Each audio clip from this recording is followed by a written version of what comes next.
Good morning children. तो बच्चों, आज हम हिंदी लिटरेचर पार्ट 3 पंच परमेश्वर का रिविजन स्टार्ट करेंगे। बच्चों, पार्ट 3 पंच परमेश्वर। बच्चों, यह कहानी मुंशी प्रेमचंद द्वारा लिखी गई कहानियों में से एक है। इस कहानी के माध्यम से बहुत ही सरल शब्दों में यह समझाया गया है कि न्याय के सामने न कोई मित्र होता है, न ही शत्रु। न्याय के समक्ष मनुष्य के सभी संबंध निराधार होते हैं। तो बच्चों, आज हम इसके प्रश्न उत्तर पढ़ेंगे। प्रश्न क, बूढ़ी खाला ने अलग रहने की मांग क्यों की? बच्चों, मैंने आपको पाठ पढ़ाते हुए बताया था, बूढ़ी खाला को नित्य कड़वी बातें सुननी पड़ती और अपमान सहना पड़ता था। इसलिए बूढ़ी खाला ने अलग रहने की मांग की। प्रश्न ख, अलगू चौधरी ने किसके पक्ष में फैसला किया? बच्चों, अलगू चौधरी ने बूढ़ी खाला के पक्ष में फैसला किया। प्रश्न ग, अलगू चौधरी और जुम्मन शेख में कैसी मित्रता थी? बच्चों, अलगू चौधरी और जुम्मन शेख में गाढ़ी यानी गहरी मित्रता थी। दीर्घ उत्तरीय प्रश्न। प्रश्न क, खाला ने जुम्मन को मामला कहाँ और क्यों पेश करने की धमकी दी?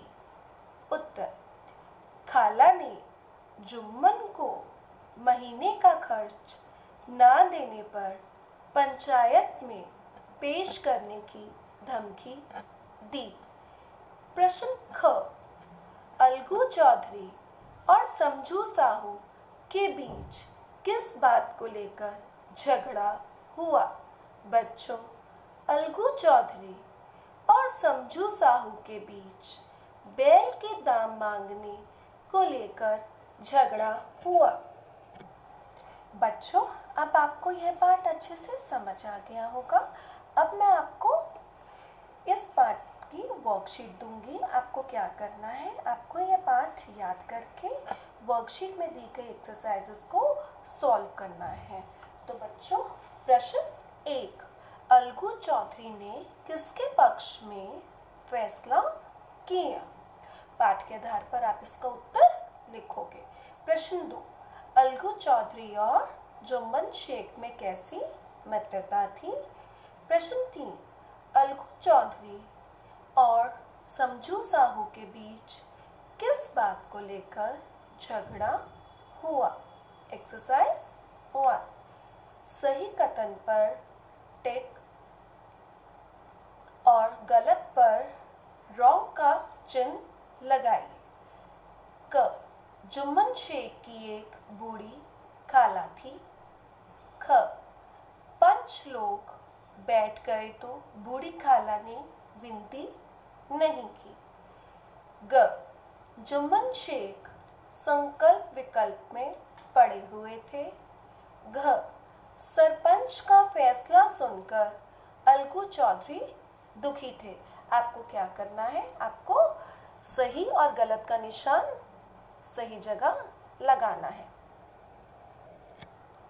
बच्चों, आफ्टर रिवीजन वर्क अब मैं आपको हॉलीडे होमवर्क दूंगी जो आपको अपनी अभ्यास पुस्तिका में करना है।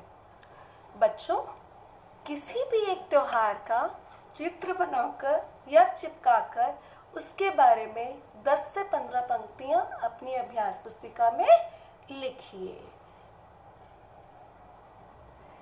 नंबर 2, नीचे दिए गए चित्र के विषय में अपने विचारों को व्यक्त कीजिए।